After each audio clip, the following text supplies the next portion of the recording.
In this episode of Von Armand DIY, I want to show you how I made Art the Clown Spike Bat from Terrifier 2.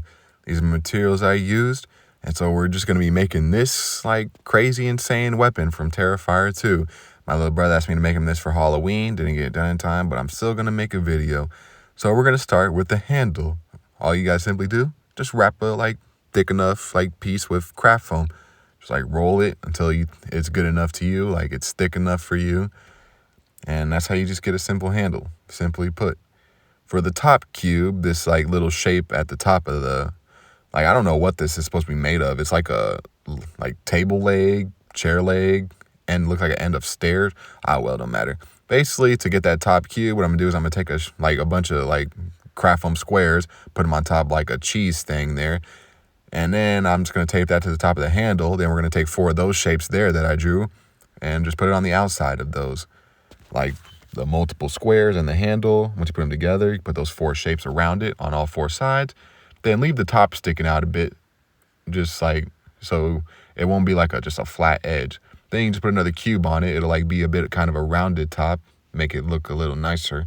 Then you just tape that cube to the top and just wrap the whole thing in just brown duct tape. And see, this is it. That's it so far. The whole thing so far in just brown duct tape. Get a nice little shape there to match it almost. Next, we're gonna do that bottom hump also. This down here, show you right here. This little, it gets a little wider at the bottom. So I didn't have enough craft foam for a longer piece, so I just taped some together. It'll be hidden anyway.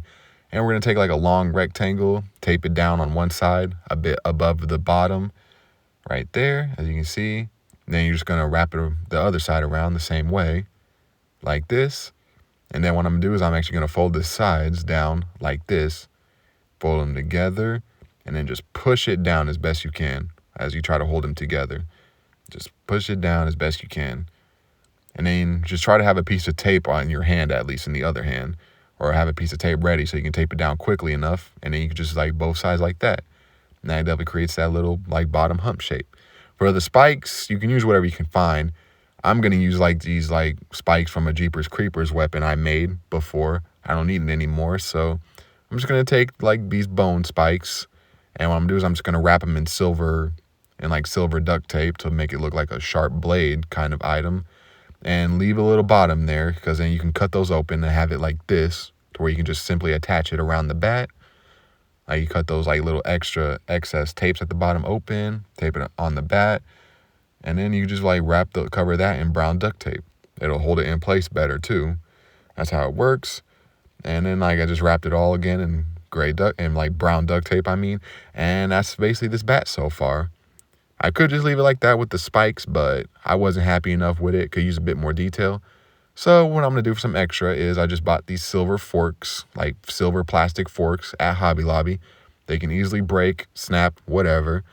And I'm just going to take a bunch of them. I'm going to cut their handles sharp or whatever. I could just stick the forks out and just put as many of those as I felt was okay in the bat at the top. And this was it after I did as many as I could to just make it at least look deadly and insane, almost like the spike bat. It's a way you can kind of do the spike bat from Stranger Things, honestly, if you wanted. But it definitely gets a little droopy.